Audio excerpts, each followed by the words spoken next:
और national conference तर्जुमान इफ्रा जान ने सज्जाद लोन के बयान पर रद्द-ए-अमल जाहिर किया। उन्होंने कहा कि सज्जाद गनी लोन का बयान चोर पुलिस वाले को डांटने जैसा है। इफ्रा ने कहा कि तरुण चुग ने अल्ताफ बुखारी और सज्जाद लोन से मुलाकात की थी। उन्होंने कहा कि लोग समझ रहे हैं कि बीजेपी की हिदायत पर कौन कम काम कर रहा है या कौन ज्यादा काम कर रहा है, या यूं समझ ले कि बीजेपी की हिदायत पर काम कर कौन रहा है। बीजेपी के साथ हुकूमत 2018 में कौन बनाने वाले थे? सज्जाद गनी लोन, जो लेटर लिखते हैं गवर्नर को कि देखिए जी मेरे पास 18 बीजेपी के एमएलएस का सपोर्ट है, मैं एमएलएस के साथ हुकूमत बनाना चाहता हूँ। राम माधव जी आके 2018 में कहते हैं हमारा एक थर्ड फ्रंट जम्मू कश्मीर में बन गया है। फोटो किसके साथ खिंचाते हैं? सज्जाद गनी लोन के साथ। अभी कुछ अच्छा चलिए 2018 की बात नहीं करनी, आज की बात करते हैं। अभी 2 दिन पहले बीजेपी के तरुण चुग किसके साथ मीटिंग करते हैं? सज्जाद गनी लोन के साथ और अल्ताफ बुखारी के साथ। दूसरे दिन अल्ताफ बुखारी साहब कहते हैं वो बीजेपी के साथ मिले हुए हैं और पीसी को, सज्जाद लोन को सपोर्ट करेंगे नॉर्थ कश्मीर कैंडिडेट के लिए, नॉर्थ कश्मीर सीट के लिए। तो आप लोग तो खुद ही अपने आप को बीजेपी बोलते हैं। अल्ताफ बुखारी जो आपके साथ हैं खुद ही अपने आप को बीजेपी बोलते हैं। आप किसी और को क्या बीजेपी बोलेंगे? ये कुछ भी बोलेंगे, ये कुछ भी सुनाएंगे। जनता इतनी बेवकूफ है कि किसी को कुछ समझ ही नहीं आएगा।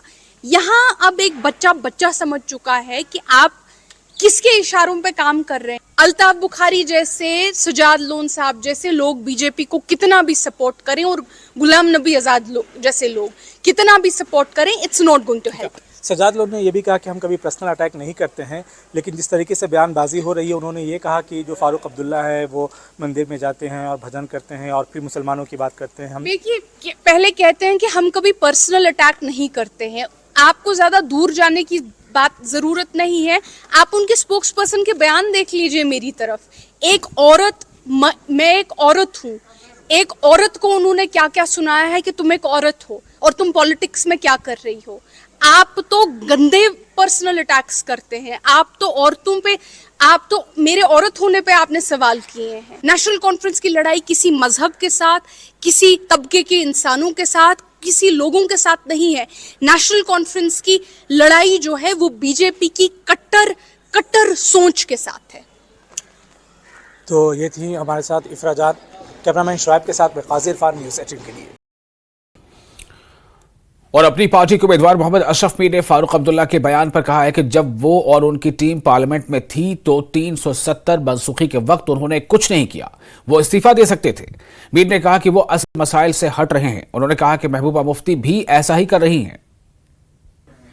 देखिए, मुझे अफसोस के साथ कहना पड़ता है कि जब डॉक्टर फारूक अब्दुल्ला साहब और उनकी टीम पार्लियामेंट में थे और जब हमारा स्टेट हमसे छीना गया, 370 छीना गया, 35 से छीना गया, आई विश उस टाइम फारूक साहब ने वहाँ रिज़ाइन किया होता या उसके टीम ने रिज़ाइन किया होता, या उसके बाद हमें बहुत से अपॉर्चुनिटीज़ मौके मिले, उन्होंने मौका किया होगा, रिज़ाइन किया होता। लेकिन ये फारूक साहब, ये ऐन वक्त पर इनको पता है कि इस वक्त सियासत का मोड़ किस करवट है और ये ऐसा पैंतरा लगाने में बड़े माहिर लोग हैं, शातिर लोग हैं। नेशनल कॉन्फ्रेंस इनका बेटा वाजपेयी के साथ हुकूमत बनाता है और इनका बेटा 5 अगस्त के पहले ये पूरी टीम के लेके मोदी जी से मिल रहे हैं, वो जस्टिफाइड है।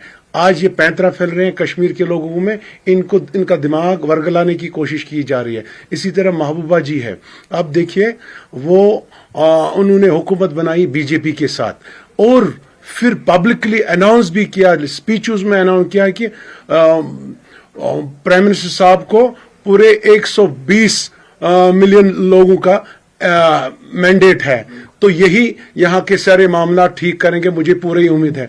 या जम्मू कश्मीर के लोगों की कोई बात की, या जेलों में जो हमारे लोग हैं उनकी बात की, या हमारे जम्मू कश्मीर के पैकेजेस की कोई बात की, या जम्मू कश्मीर के स्टेट की कोई बात की, I have not heard anything anywhere. ये अफसोस का मुकाम है।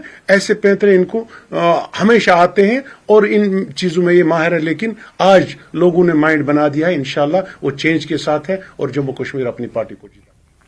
और फिलहाल